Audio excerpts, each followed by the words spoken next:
avec cette deuxième partie, nous allons nous intéresser au surlignage. Donc, il existe trois manières de surligner avec cet éditeur texte, qui sont faites avec le CTRL F, le CTRL G et le CTRL J. Donc pour commencer, le CTRL F, c'est le plus simple, ça permet tout simplement donc de surligner toutes les occurrences donc d'un terme, ou d'un mot, ou d'un groupe de mots qui nous intéresse.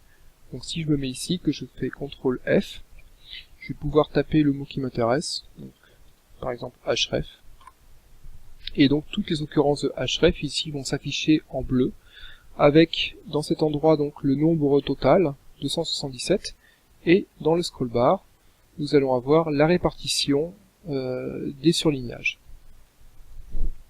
Donc ensuite, une fois que je veux masquer tout ça, je refais CTRL F.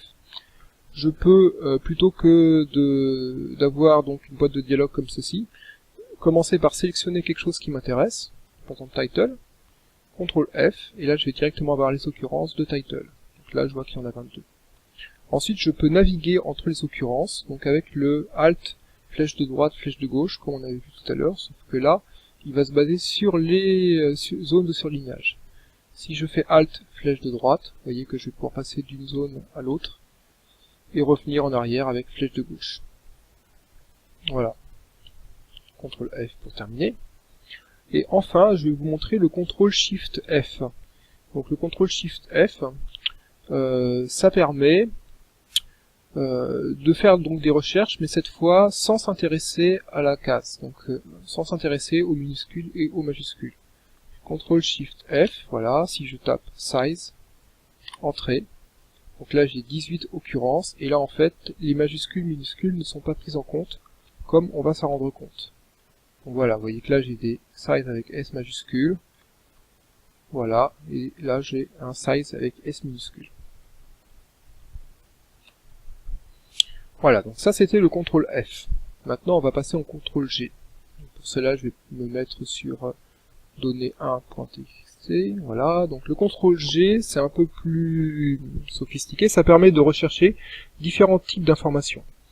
Si je fais CTRL G, voilà, je vais avoir une interface qui va me permettre de choisir parmi plusieurs types d'informations, donc je peux par exemple choisir email, et là je vais avoir tous les emails qui vont s'afficher en orange. Voilà. Ensuite, je peux refaire CTRL G pour masquer tout ça. Et recommencer, donc avec par exemple les URL. Donc là j'en ai une. Voilà. On peut rechercher donc des formats de date, un format à la française. Voilà, donc là je vois que j'ai 3 dates qui sont formatées à la française. Ensuite, on peut par exemple rechercher tous les kanji, pour ceux qui s'intéressent au japonais. Voilà, donc là j'ai quelques kanji qui ont été mis dans le texte. Voilà, on peut de manière plus classique rechercher tous les nombres qui se trouvent dans le texte. Donc là on voit qu'on en a un petit peu plus, on en a 39 occurrences.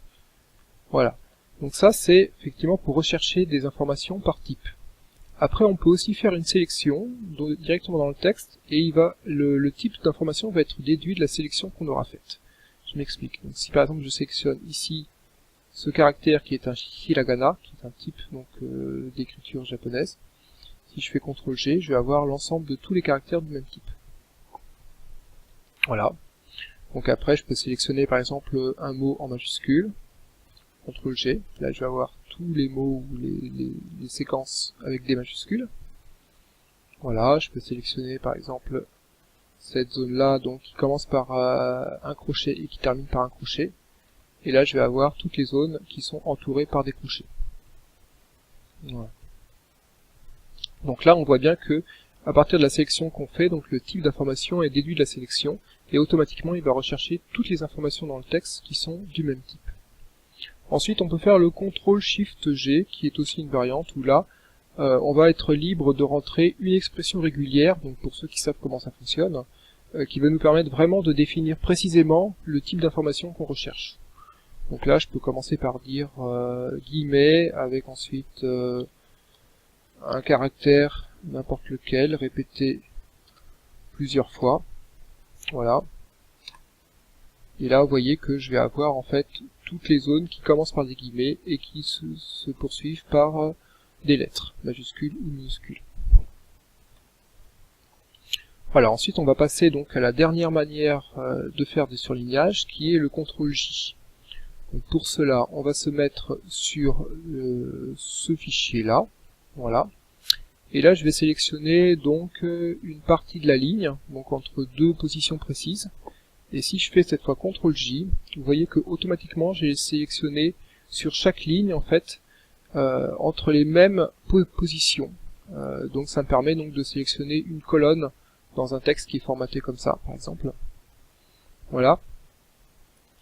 Ensuite, donc je peux refaire CTRL-J pour effacer ça. Si je me place sur un fichier qui contient des tableaux donc de données avec des colonnes délimitées, donc ici par des tabulations, mais ça pourrait être par des espaces ou autre chose. Donc là, je vais pouvoir mettre juste mon curseur sur une colonne qui m'intéresse et faire CTRL-J. Et là, vous voyez qu'en fait, tous les éléments de la colonne vont être surlignés. Voilà, donc je peux sélectionner ici. Voilà. Et enfin, je vais pouvoir, par exemple, faire un CTRL-A donc pour faire une sélection complète et faire un CTRL-J. Donc là, c'est quelque chose d'un peu particulier. Et là, on voit que sur ce tableau, l'ensemble de toutes les colonnes a été sélectionné.